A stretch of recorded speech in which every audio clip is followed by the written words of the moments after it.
Hey, what's happening, everybody? It's Robert Stevens here with Builders Capital. Hey, this next video coming up, a little bit different than what I would normally post. This is an honest and real open conversation with my son, Colin Stevens. A father and son podcast, if you will. Just real talk, real conversation. So I hope you enjoy it. I certainly did, and I know my son did as well. Thanks for listening.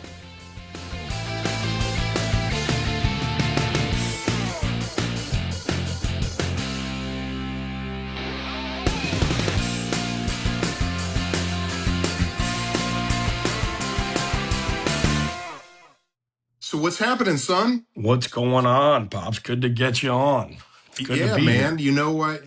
Absolutely. Thank you very much for making some time. I know you've been quite busy.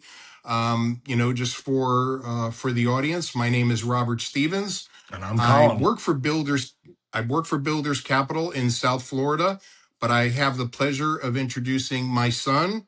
Go ahead, son. Why don't you tell the folks a little bit about yourself? Yeah, no, thanks to anyone who's listening. But my name's Colin. If you guys can't tell, I'll remove the hat. But my dad and I are obviously related. So it's exciting. You know, we've been talking about doing this for a while, and I've been on quite a few different podcasts. But, like you said, I've been busy with my day-to-day schedule, working in the bar scene and event planning and bouncing, and I've kind of been all over the place. But I'm happy we finally found a morning for us to clear up our schedule and work together. So it's been fun. Man, it means a lot to me. You know that. I always enjoy our time together. Always. I was thinking of a format to follow, but if you don't mind, I'd like for you maybe share just a few minutes with the podcast you were recently on with Mr. Fishback, correct? Yeah. My friends Nick and Hayden, and there's a third member, Joey Allen, who's he wasn't able to make that week's episode, but Nick is a great buddy of mine. You remember Cassidy, my neighbor, back when I lived out at the beach. Her boyfriend, she connected us years ago. Actually, when Nick was trying to get his podcast up, he already had a good following, but she kept telling Nick, you have to have my friend Colin on. You have to have him on.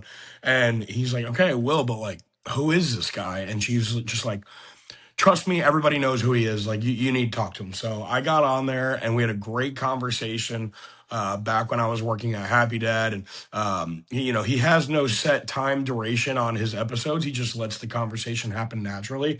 So when I was a guest, the time frame we had was, when we finished a pack of Happy Dad, a 12-pack of Happy Dads, that's when the podcast would end.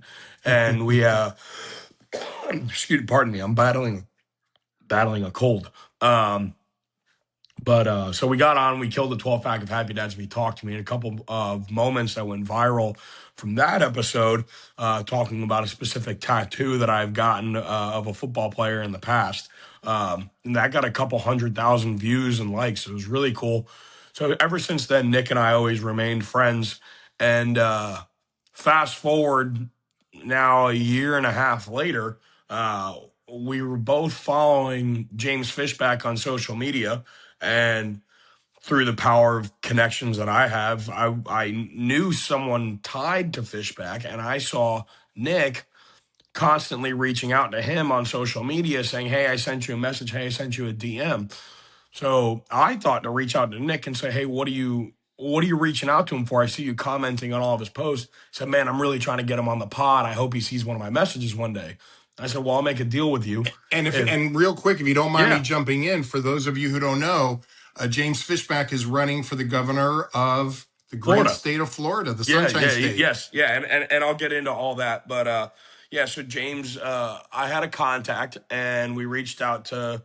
I had previously spoken with James via Instagram, and I made a deal with Nick and said, hey, if they ask where you got this contact from, you don't throw my name out there, but if you are able to strike a deal with his team and get him on the pod, then my payment in return will be you just have me on. I just want to be there in person to meet him. Yeah. And he said, done and done, absolutely. And Nick, thankfully, is a great man and a man of his word. And he struck the deal with Fishback's team and immediately called me and said, we got him. We have a date. Clear your schedule. You're there. We put you on the list as one of our producers. So we got to come in and have the whole conversation. And yeah, like you alluded to, James is running for governor of Florida in the Republican seat. He's running against Byron Donalds, who Byron was actually endorsed by Trump. So Byron has a great lead right now. Republicans in Florida listen to what Trump has to say a lot of times. So, but Fishback's Yeah. gaining steam. Fishback took the lead in the category of young voters, 18 to 30. Right now, Fishback holds the number one spot, but from 30 and beyond, 30 plus, Byron's still putting up a good fight. But they actually just agreed to a primary debate at the end of July. So they're both going to get the opportunity to talk about what they're pitching and what they're running for and their platforms. And it'll be up to the voters to decide who gets the nod for the Republican Party. Man, that's awesome, son. And as you and I have chatted before in the past, and not everyone agrees with this, but I think you and I are firm believers of you got to have a deep Rolodex. It's who you know and who you can reach out to. I don't even want to say when you need something, but it's about having those being able to call them. And, yeah, absolutely. It was funny enough. It's funny enough that you brought up Nick and the podcast I was on. And if I didn't drop the name, my apologies. It's OG Sessions podcast. They're available on all platforms. If you can't find it by typing in OG Sessions, I know sometimes for whatever reason it's weird. It's OGSP. It comes right up. So, but it was actually Nick who, towards the end of the episode that I was a guest on, he hit me with a line that always stuck with me, and he said, "Your network is your net worth." And I think that's just so awesome. I tell people that all the time. Like, I have $3 in my bank account, but I'm 2 phone calls away from the president of the United States. And that's why people want to talk to me, Yeah. So that line always clicked with me, and I've told other people that moving forward, and it really resonated with me, and I agree with it entirely. Yeah, no, listen, you and I are definitely on the same page as far as that's concerned. As a matter of fact, as we're having this conversation, talking about connections and how important relationships are, one of my most fondest memories, and I think where I'm going to go with this, it's our interaction with UFC fighting. I mean, when you think about being able to sit where we've been for some major fights, I might add as well. That's a testament to that deep Rolodex that we were just chatting about. And listen, I love hearing the story. I can hear it a million times over. Why don't you just go ahead and kind of take me back down that memory lane when you met Dana. Yeah, well, I think for the sake of the podcast, we'll for this episode, let's dial it all the way back. We'll kind of to tie everything together, connections and who and UFC fighting and how far we've gotten. If you remember, in 5th grade, a classmate of mine, Michael Elder, got me tickets to the NFL Experience on Super Bowl week in early 2007, courtesy of his father, who worked for the Super Bowl organization. And you took me and Cameron, and we went. That's right. I remember that. Yes, probably one of my. I may have had hair then. Yeah. Probably one of my first encounters of utilizing someone and it was actually, and I only bring up that factor because it was Michael Elder and my teacher, Brock Ratzlaff, if you remember him, who were big UFC fans early on in this. I mean, man, if I had to guess, it was early 100s, if not late 80s and 90s UFC cards. I'm talking Chuck Liddell, Tito Ortiz, into the Brock Lesnar and Anderson Silva era is when I got it. I remember coming home and I wanted to know what they were talking about. And that's when I told you I wanted you to start buying the pay-per-view fights. And that was, 6th grade. You were still living in Boca at the time, I remember. And we got into it, something you and I bonded over. I was 12 years old at the time. And then I remember, you starting to open it up to me inviting friends over to the house. And I had guys like Sean and Ryan or Marvin. I remember my buddy Gavin used to come over from time to time. And you would just have us all over on the couch and we'd do pizza and watch the fights. And it was fun. Yeah. And that carried on into high school and post-high school and, college. and it's still to date. We don't live in the same zip code anymore, but we'll text each other. I remember this fight's on tonight. Hey, did you watch that? I'm catching the Yeah. highlights now. So it was ironic, and I know the meaty part of the story you want me to get to is back in 2021 when I was working at the bar that Dana rented out for a party the night before the first UFC fight that allowed people back in the venue post COVID. It was here in Jacksonville, and we got word that he was going to be coming in and bringing in his posse, his party, and it was roll out the red carpet, and my manager at the time, who I still work closely with in the bar industry, Kevin, called me knowing I lived 2 blocks away at the time and said, how quick can you get here to help set up? If you're the first one here, you'll be in charge of Dana's party for the night. I said, yeah, I'll be there in 30 seconds. So I went, set it all up, had a great night, met some great people, Dana being one of them. But, indirectly, I met the guys I ended up working for so many years. It wasn't just Dana Right. that night. So, but walked Dana out to his car at the end of the night as cool and human and relaxed and probably drunk as any other normal person in the bar at 2 o'clock in the morning. And talked to Dana, exchanged phone numbers, and just was able to make that connection. Talk to him, and I've had the balls, I guess you could say, a few times to reach out to him and ask him for tickets. And yeah, it's Yeah. funny to see how, if you and I met the commissioner of baseball and got free tickets that way, that'd be cool. We'd go. Or if we met Roger Right. Goodell and he got us free football tickets, we'd go. But the fact that you and I bonded over UFC from such a childhood memory of mine to That's now right. being able to go to these fights. I mean, we've look at guys like Clay Guida, who we've gone to breakfast with, Yeah. who we've flown out of state to just watch him fight. I remember watching Clay Yeah. with you on the couch when I was 12, 13 years old, and now I'm knocking on 30 and you're knocking on 60, and we're in a group chat with the guy. It's crazy. Yeah. It's just Yeah. I've been very lucky to bump into people that I look up to. And I've been gracious enough to exchange phone numbers with a lot of these people. So it's been cool. Well, but son, it's also a testament, and I'm blessed to be this way, right? I don't have a very deep education.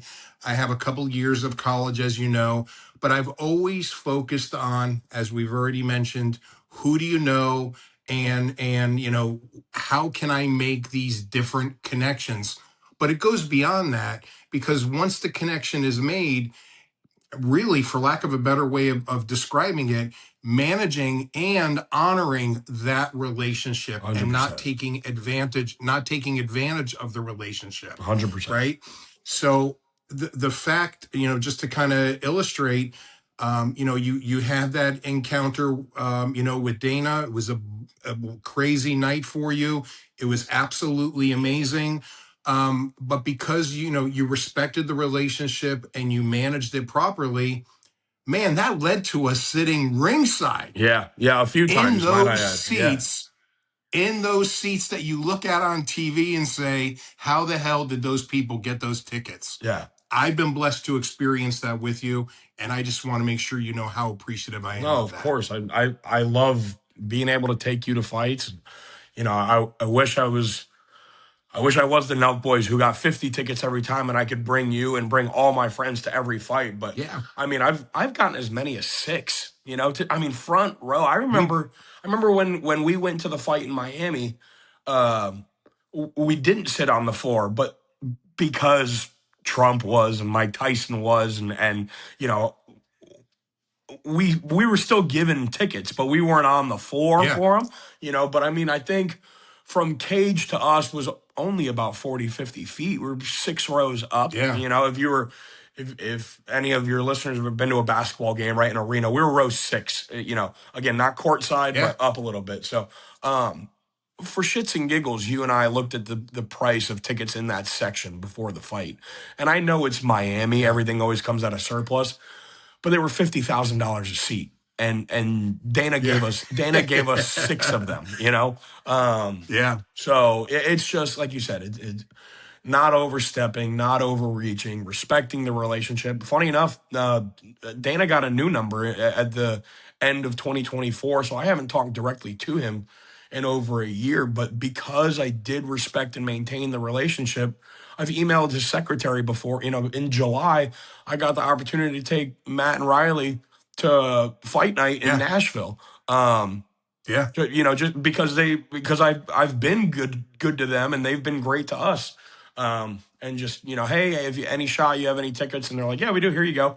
And again, Yeah. I got to link up with Kid Rock again and link up with Dana White and Luke Combs. That was really cool. I'm a big fan of his. So yeah, I've Yep. met some really cool people, all courtesy of Dana. But it takes not being afraid to shake hands for the first time. And Well, there a lot can come from that. you just hit on it. You just hit on it. And again, I'll repeat probably several times over. It's managing the relationship properly, knowing when to speak up, but also knowing when to keep your mouth shut. Right? Yeah, which is something I've struggled with. But you taught me, to shake everyone's hand. I mean, from the time I Well, was thank three, you. 4 years old, and I still like bouncing in the bar scene. It's not a career plan. It's not a long-term job, but you meet so Yeah. many people as the door guy, as the bouncer, and just being able to talk to Yeah. every single person that comes into a bar and not being a dick all the time, just not being Right. sometimes I have to be, if I got to kick you out, I'll kick you out. But I tell these bartenders all the time, like, if you think you're busy because, you made drinks for 100 people and your coworker made a drinks for 100 people and your third coworker made a drinks for another 100 people. Sure, you guys each made Yeah. drinks for 100 people, but guess who had to talk to all 300 people before they got into the bar? That's right. So, That's and right. it's again just not being afraid to shake hands with people. And you alluded to, or Amen. you said, not, or also knowing when to shut your mouth. That's something I'm always working on, and it's true. You do have to. Yeah. You gotta take a back seat plenty of times, and there's been times you've told me to reach out to Dana and say, you should, or oh, it'd be cool if, and not just you. I've dozens of friends like, oh, it'd be really cool if you got tickets to this fight. You got to know when to not send that text, That's right. So That's right. and I think it's because I do take that backseat so frequently with guys like that when I do Yeah. reach out to them, they respond. Yep. Yeah, Very good, man. Well, I always love hearing about your success thanks, Dad. and how you and I really click as far as the relationship part is concerned. I know there's many fathers and sons out there, they don't have that common ground, right?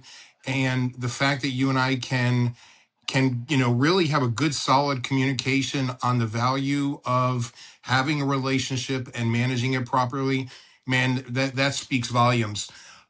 We're right about the halfway point of a 30-minute mark that I had for our conversation today. Sure. I got a couple of questions, Yeah, fire life away. related. Do you mind if I fire away at you? Bring it I on. think I think this is a good man. I think this is a good way for you and I to connect even further, and maybe you'll give me something to open my eyes with, and hope it Yeah, goes both ways. for sure. Okay, here's a lighter question. So, from your perspective, what's one thing our generation got right about life, and what's one thing you think your generation will do better? I think your generation did a better job using the dollar. Um, and on the reverse side of that, Wow. I think your generation failed in teaching my generation that. Everyone, and I'm not saying you failed in teaching me that, or No. no direct, but I think my generation struggles with that. Everyone your age, for the most part, has or has had a mortgage, has a car paid off, and bare what you guys viewed as bare minimum, you know, bookmarks in life is okay. You grow old, you buy a house, you get a car, you pay everything off, and that's it. Right. Then you don't owe anything to the bank anymore. Don't live in credit card debt. And you guys just did that. You were better. Granted, the dollar stretched a lot farther back then versus what it does today, but it just seemed more attainable for you guys, Yeah. and your generation obviously cleaned up on that, because how many people your age do we know that not only have, a mortgage and a car, but have multiple mortgages or just multiple properties and no mortgages and multiple Sure. cars, and just people who can go out and buy dual properties and rent one out because they have this passive income. I think your generation was so much better at that than mine is. My generation is, reliant on credit card debt, is reliant on renting, is subscriptions. I think subscriptions are going to kill the GDP and the bottom line of this world. Everyone thinks that, oh, if I just pay $1 a month for 12 months, yeah, I'm getting a better deal than coughing up $5 now. And Yeah. obviously, you look at a bigger dollar than that, but um, and I'm guilty of it. I mean, you can finance your DoorDash delivery these days. You know what I mean? And That's people, crazy. yeah. I think Yeah.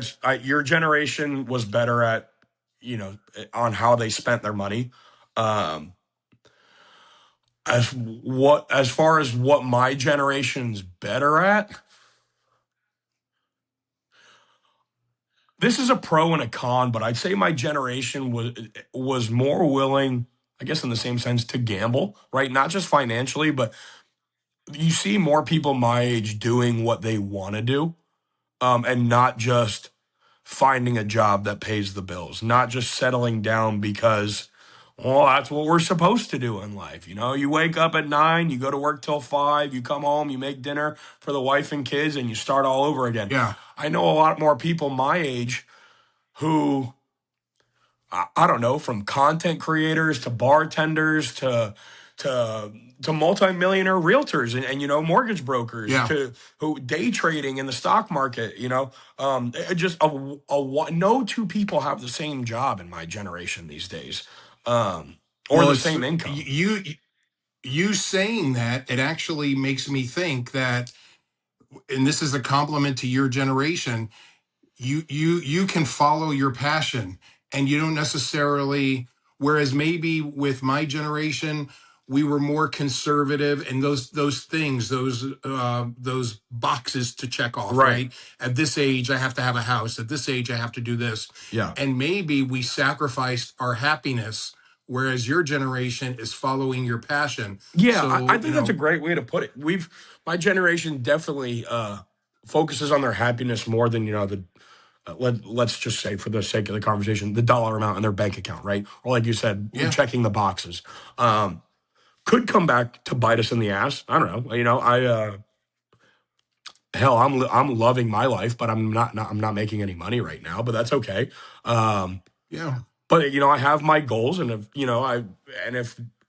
if I reach them, I have my daily goals, my monthly goals, my annual goals. I reach my daily goals right now. I reach my monthly goals right now. Yeah. So, and Good. I'm happy. And quite frankly, that's all I care about. Again, that goes back to, Yep. what did you do better? What should you do better? I don't know. Should your generation have hammered it into my generation more to do the 9 to 5? Would we all have, mortgages instead of rental payments? Would we all have paid off cars right now? Probably, but I don't know. I'm enjoying my life at 29, and I know Yeah. you were carrying around 2 screaming kids at 28. So, I wouldn't want to do that. I know, so it's There's yeah, I'm having fun with it. there's nothing wrong with following your passion. Yeah. There really isn't. So, all right. Question number 2, maybe a little more deeper. Okay. Yep. And as your dad, I encourage you to answer it honestly and openly. Yes, sir. So I titled this one Lessons from Watching Your Parents. Growing up watching our families, what's one lesson that you took that you plan to carry into your own life?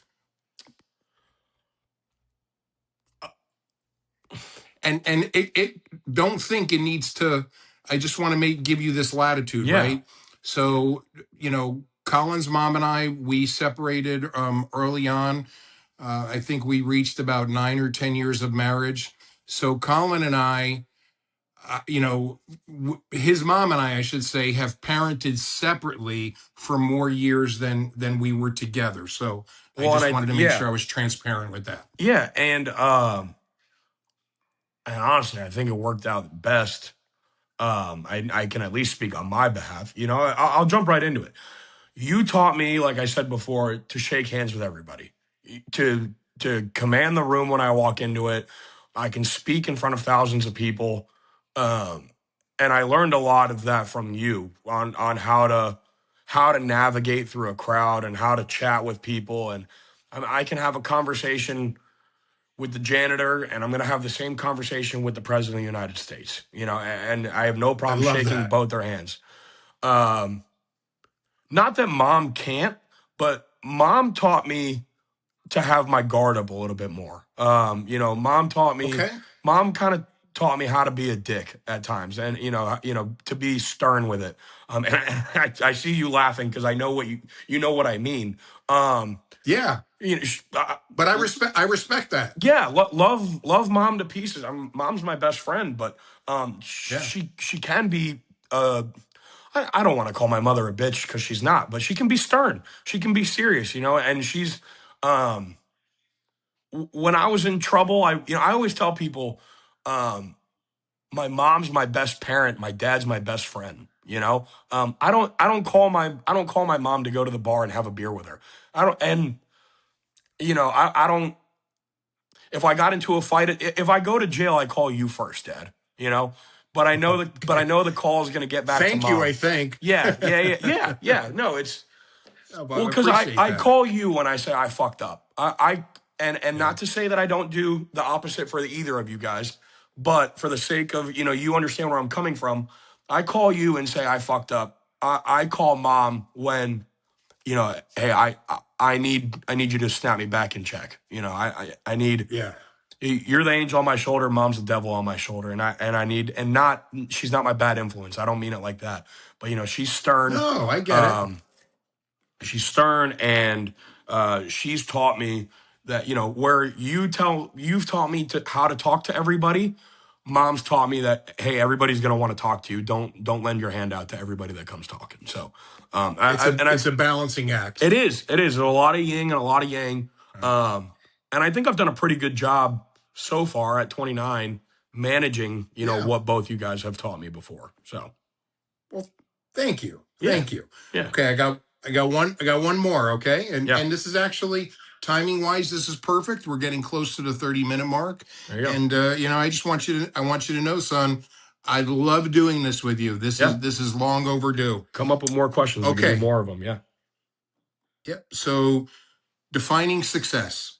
When you think about the future, what does success actually look like to you? Not what society says, but what do you want your life to feel like?